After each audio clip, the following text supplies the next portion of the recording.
और give up मत करिएगा। ज़िंदगी के किसी भी फेज़ पे लगता है ना कि अब ख़त्म हो गया सब कुछ, शायद वहीं से शुरुआत होती है ज़िंदगी की। 2020 में जब मेरा आरआरबी पीओ फाइनल सिलेक्शन नहीं हुआ था, देन उस टाइम पे मैं सिचुएशन बता नहीं सकता क्या थी।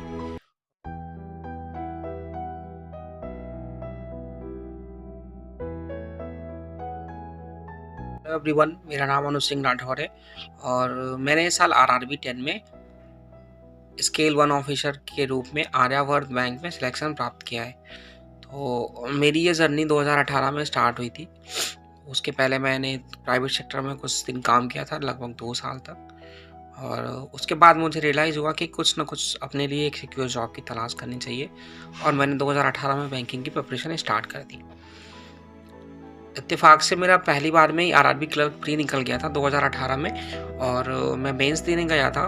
उस साल मेरा एकमात्र एग्ज़ाम था जिसका प्री क्लियर हुआ था और मेंस में मेरा कोई अच्छा खासा स्कोर नहीं आया था क्योंकि मेंस की बिल्कुल भी तैयारी नहीं थी। मेरे 84 मार्क्स थे शायद, मुझे कंफर्म नहीं है, बट इसी के आसपास कुछ मार्क्स थे। और 2019 में प्री एग्ज़ाम के पहले मैंने काफ़ी प्रैक्टिस कर रखी थी ऑफलाइन सोर्सेज से, और जो भी ऑनलाइन टेस्ट सीरीज़ वगैरह अवेलेबल थी फ्री ऑफ कॉस्ट, उनसे प्रैक्टिस की थी। फ्री में बहुत सारा मतलब कंटेंट अवेलेबल है। अड्डा पे आप देख सकते हैं, क्विज़ेस मिलती रहती हैं डेली में, प्रैक्टिस मॉक है, गाइडली है। उस समय टेस्ट जोन नहीं था। हाँ, इतना कुछ मुझे नहीं जानकारी थी उसके बारे में, तो मैं जहाँ से भी फ्री सोर्सेस अवेलेबल थे वहाँ से मैं तैयारी करता रहता था और प्री की अच्छी खासी प्रैक्टिस हो चुकी थी। और उस साल मेरा एसबीआई जूनियर असिस्टेंट जो होता है, junior associates, RRB clerk pre निकला हुआ था। आरआरबी पीओ का 0.25 से रह गया था, शायद 50 कट ऑफ गया था उस साल, और मेरे 49.75 मार्क्स थे। मैं स्कोर कार्ड भी शेयर कर चुका हूँ, आपको देख लीजिएगा, मेरे पास है। और आईबीपीएस पीओ का प्री भी निकला था, आईबीपीएस क्लर्क का भी प्री निकला था। लगभग मैंने उस साल के सारे मेंस एग्ज़ाम लिखे थे, पर किसी में भी मेरा फाइनल सिलेक्शन नहीं हुआ था क्योंकि वो लैक ऑफ प्रिपरेशन था और प्रैक्टिस भी नहीं थी मेरी मेंस की उस लेवल की। अब पूरा ध्यान मैंने प्री में लगा दिया था, तो कहीं ना कहीं मैं मिस कर रहा था मेंस को। और इंग्लिश मेरा शुरू से ही एक वीक सेक्शन रहा है क्योंकि इतनी अच्छे तरीके से मुझे इंग्लिश नहीं आती है। तो फिर मैंने 2019 में डिसाइड किया था स्टार्ट से ही कि अब मुझे कैसे भी बैंक में जॉब तो चाहिए, और अगर इंग्लिश सही नहीं है तो फिर मैं आरआरबी पे ज़्यादा फोकस करूँगा और मुझे आरआरबी में जॉब चाहिए। और इस साल मैंने जब फॉर्म आया अप्लाई किया, और तब तक मैंने अपना ईडब्ल्यूएस कैटेगरी का सर्टिफिकेट भी बनवा लिया था, ईडब्ल्यूएस से अप्लाई किया था। और मैंने इस साल प्रिपरेशन में थोड़ा सा चेंज किया था। पहले ये होता था, मैं मेंस की प्रिपरेशन को साइड में रखता था कि प्री एग्ज़ाम के बाद मैं स्टार्ट करूँगा। इस साल मैंने प्री के साथ साथ मेंस को भी तैयारी शुरू कर दी थी, और चलते चलते एग्ज़ाम आया, एग्ज़ाम दिए मैंने, और फाइनल मेंस हुआ। उसके बाद फाइनल तक मैं इस साल फाइनली एक आर्यावर्त बैंक में मुझे स्केल 1 ऑफिसर के रूप में अपॉइंट किया जाएगा। अभी जनवरी के एंड में या फिर फेब में डीपी हो जाएगा, और देन सुनने में आ रहा है कि अप्रैल में ज्वाइनिंग मिल जाएगी। तो आप लोगों के लिए ये मेरी तरफ से यही सजेशन रहेगा, आप भी कभी गिव अप मत करिएगा। अगर एक फेस ऐसा आएगा, कहीं ना कहीं आपको लगेगा कि अब आगे ज़िंदगी में अंधेरा ही अंधेरा है, ऐसा कोई मतलब लगेगा कि बिल्कुल भी कोई अब मौका ही नहीं है, कोई एग्ज़ाम आना नहीं है इस साल, और अब क्या करूं, कैसे क्या, कुछ समझ में नहीं आएगा।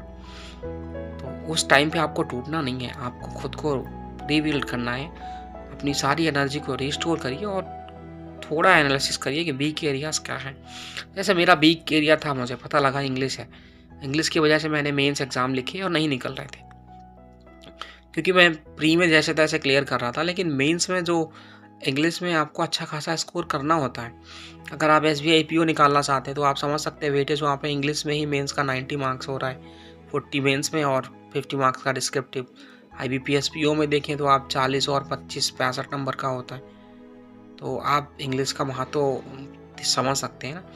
तो इसीलिए मुझे आरआरबी पे फोकस करना पड़ा, और मैंने अपने फोकस को ज़्यादातर आरआरबी की तरफ डाइवर्ट किया क्योंकि मुझे पता था कि यहाँ पर हिंदी है और मैं इंग्लिश की अपेक्षा हिंदी में अच्छा स्कोर कर सकता हूँ। तो आप भी अपने वीक एरियाज़ पे काम करिए, और उन एरियाज़ को अगर आपने थोड़ा सा भी संभाल लिया ना, तो सिलेक्शन आप निकाल ले जाएंगे। मैं समझता हूँ आप में से जो भी होंगे ना, वो सारे लोग प्री क्लियर करने वाले होंगे, और या फिर जो लोग बिगिनर्स होंगे वो होंगे। तो आप प्रैक्टिस करिए। और एग्ज़ाम के बाद कट ऑफ अगर किसी का भी देखना है तो आप बी ऑप्टिमिस्टिक पे आकर देखिएगा, क्योंकि मैंने देखा है, मैं 3 साल से फॉलो कर रहा हूँ लगभग। 99% मतलब 99% कट ऑफ सारे सही होते हैं। कभी-कभी किसी एग्ज़ाम में जब नॉर्मलाइज़ेशन ज़्यादा इम्पैक्ट करता है तो may be up and down हो, बट बी ऑप्टिमिस्टिक के सारे कट ऑफ लगभग सही होते हैं। और इस साल का तो कट ऑफ आप देख सकते हो, आरआरबी का, पीओ का हो या क्लर्क का, दोनों ही एक्यूरेट बिल्कुल रेंज में थे। और तो मैं चाहूँगा आप अगर एग्ज़ाम दे के आते हैं, आप इधर-उधर भटकते हैं ना, तो भटकिए मत। आप एक चैनल पे आइए, बी ऑप्टिमिस्टिक पे, कट ऑफ प्रेडिक्शन देखना है तो उनके वीडियो को देख लीजिए और उसके बाद आप अपनी मेंस की प्रिपरेशन करिए, तैयारी पे फोकस करिए। अब मैं बताऊंगा मैंने अपना जो रीजनिंग है या फिर क्वांट है वो प्रैक्टिस कैसे किया था, किन सोर्सेस को मैंने वीडियो जो यूट्यूब पे अवेलेबल है उनको फॉलो किया था। तो रीजनिंग में मैंने ध्रुव सर का, आपने नाम सुना होगा, वर्चुअस चैनल पे आते हैं, वहीं से प्रैक्टिस की थी।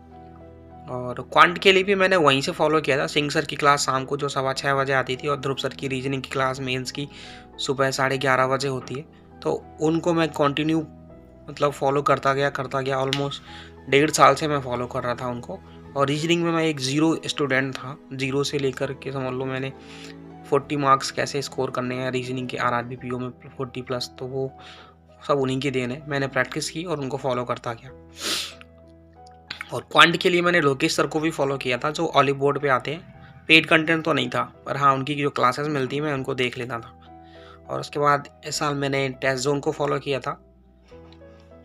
हाँ, टेस्ट जोन से ही मैंने सारे मॉक तो मैं वैसे भी मॉक को मैंने कभी इतना सीरियसली लिया ही नहीं था। आप मेरे फ्रेंड से भी पूछ सकते हैं, मैं मॉक को सिर्फ ओपन किया, मॉक का कंटेंट देखा और मॉक को जो कंटेंट है उसमें क्वेश्चन क्या है, क्वेश्चन के पीछे की रीजनिंग क्या है, कैसे करना है, अगर इस क्वेश्चन को मैं अपने तरीके से कर रहा हूँ तो क्या टाइम लग रहा है, जो मॉक में सॉल्यूशन दिया उस तरीके से करूँगा तो क्या टाइम लग रहा है, और दोनों के बीच का मीडिएट कुछ जो भी रास्ता है मैं निकालने की कोशिश करता था। तो मॉक में आप परेशान मत होइए, मॉक का लेवल एग्ज़ाम से मैच नहीं कर सकता। ये लोग कोशिश करते हैं मॉक को एग्ज़ाम के बराबर बनाने की, पर मे बी कि वो कभी कभी एग्ज़ाम से ऊपर हो जाता है, कोई मॉक एग्ज़ाम से नीचे होगा। तो मॉक से बिल्कुल भी परेशान मत होइए। ओके, मॉक में मेनली आपको फोकस 2 चीज़ पे रखना होता है कि जो भी क्वेश्चन दिए हैं ना, वो क्वेश्चन आपसे सारे बनने चाहिए, चाहे आप उनको लाइव बनाएं मॉक में या फिर बाद में ऑफलाइन बनाएं। क्योंकि अगर वो मॉक आपने दोबारा खोला है, फिर ऐसा नहीं होना चाहिए कि वो क्वेश्चन आपसे नहीं बन रहा है। मैं रीजनिंग और मैथ की बात कर रहा हूँ, इंग्लिश की नहीं, क्योंकि इंग्लिश मेरा वीक सेक्शन रहा है, मैं कुछ भी नहीं जानता। इंग्लिश आप कैसे प्रिपेयर करते हैं ये आप पे ऊपर डिपेंड करता है। कुछ लोग बताते हैं निमिषा मंसल मैम को, नरेंद्र सर को, तो मैंने फॉलो नहीं किया क्योंकि मुझे इतना फोकस नहीं करना था इंग्लिश में। मेरा डिसाइड हो गया था कि मैं इंग्लिश में कुछ भी करूँ, मुझसे इम्प्रूव नहीं हो रहा था, तो इम्प्रूवमेंट करने की बजाय मैंने स्विच किया आरआरबी की तरफ। एंड नाउ मुझे टाइम मिलेगा तो मैं, पता है कि मेरा रीजनिंग और मैथ अच्छा है, तो मैं इंग्लिश को प्रिपेयर करके मैं स्केल 2 या फिर SBI CBO की तरफ फोकस करूँगा। ठीक है ना? तो आप लोग अपनी प्रिपरेशन स्टार्ट रखिएगा और गिव अप मत करिएगा। ज़िंदगी के किसी भी फेज़ पे लगता है ना कि अब ख़त्म हो गया सब कुछ, शायद वहीं से शुरुआत होती है ज़िंदगी की।